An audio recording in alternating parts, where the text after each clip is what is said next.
My name is Amber Holmes. If I'm a new face to you, it's because we are new. I just moved here. I'm finishing up second month here at LifePoint. My husband is the community pastor here at LifePoint. And so, yeah, we're still getting settled and meeting everyone, which has been really fun. And part of that has been joining the study, which I'm really excited about. I have two kids. We have two kids. Quinn is 5 years old. Ollie is 3 years old. He's almost 4. So you might see them around. Okay. And I'm Kylie, and some of you will know me and some of you won't.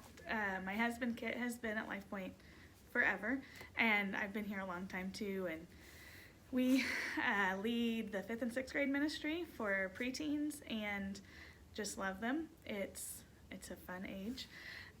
And we have 3 little girls, and Elsie's 9, Josie's 7, and a 2-year-old named Susie, who keeps us on our toes. So she's pretty cute, and she knows it. She is really cute. So Well, we are going to talk about week 4 in the Better Study. Really loved this week.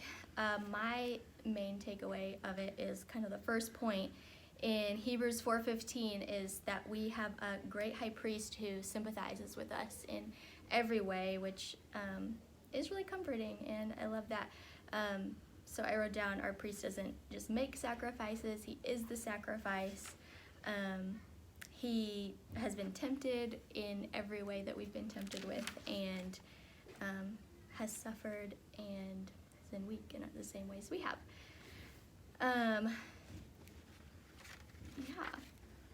So that was really comforting. I think a lot of us talked about that and how it's really difficult to view him as struggling.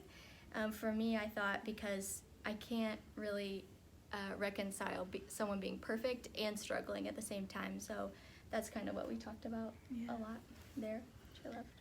yeah, and one of the ladies in my group pointed out in this that the knowledge that Jesus was tempted in every way, yet without sin, is so refreshing to remember that the temptation is not the sin. It's to act on temptation is when we sin, and that Jesus equips us to not act on that temptation. So we have the ability to not walk in sin because as a result of our temptations, and he knows and understands that. So, and then you got to do more than that? Nope.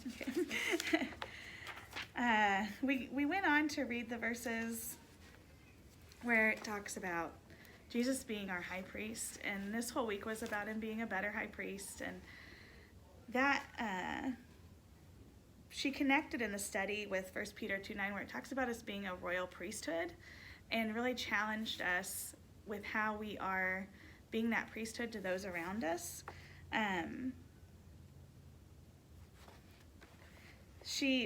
The verse points out that he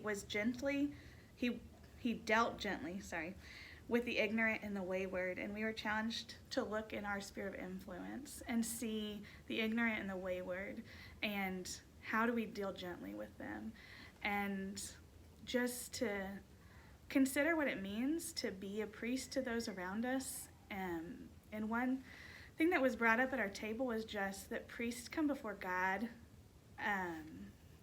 on your behalf, and how we, as fellow Christians and believers, and as believers that have unbelieving friends in our sphere of influence, can be a priest even in that. Like, the first act of love is to pray, and so to bring these people before the throne of God, because we have confidence that we can enter the throne of God and receive grace, and to lay them before his throne, and then to deal with them gently in our interactions. So. I love that. Yeah, someone at our table mentioned that she learned to view people as objects of love, and that kind of changed everything there, because if you're viewing them as objects of love, you do want to deal gently with them. And someone else mentioned that when we understand, actually it was Jen in the video, she mentioned that whenever we understand our weaknesses in our sin, and that we also can be wayward and ignorant, then of course we're going to deal more gently with those who are that way too, which I loved. Yeah. Okay, and this brings us to the tough one that I think our whole table had a tough time with. I especially did at home, and that is Hebrews 5:8, where it says that Jesus learned obedience through suffering. That was really tough. The word learned was really difficult for Yes. us because I just could not get it. So it really helped to talk through a lot of things. But I think what helped the most was Jen Wilkins explained it like Jesus learned lots of things. He was fully human, so he learned how to walk. He learned how to talk. He learned how to do all those physical things. In the same way, he learned obedience through suffering. He suffered to the point of death. So it doesn't mean he was disobedient. And what else did she say it doesn't mean? Do you remember? Yeah, something that I hadn't thought of, she pointed out, was it doesn't mean that God didn't understand suffering or obedience prior to this, but that in Jesus' humanness, he was learning it. Yeah.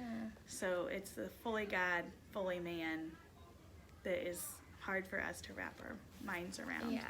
But as fully God, he didn't need to learn it. But as fully man, just like walking, talking, carpentry, he was learning obedience through suffering. Yeah, and Jen also explained that she has a friend who's lactose intolerant, and so quickly that friend can learn obedience through suffering in that situation. I thought that was so funny. Yes. And really helpful for me. But yeah, the last thing is the statement that we wrote. I think that's the last thing. Yeah. And yeah, so I wrote, knowing that God is fully human shows me that I am understood. And I love that. I love that statement at the end because I need that to be all summed up, or else I just kind of forget it, really.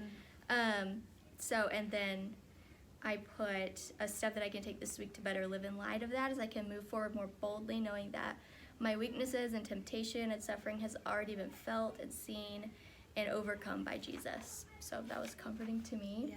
But yeah, just let us know in the comments what you guys put in that statement there, because I'm sure everyone had something different. So yeah, thanks for following along. It's really nice to be able to kind of connect through this, even if we aren't together in person. Yeah.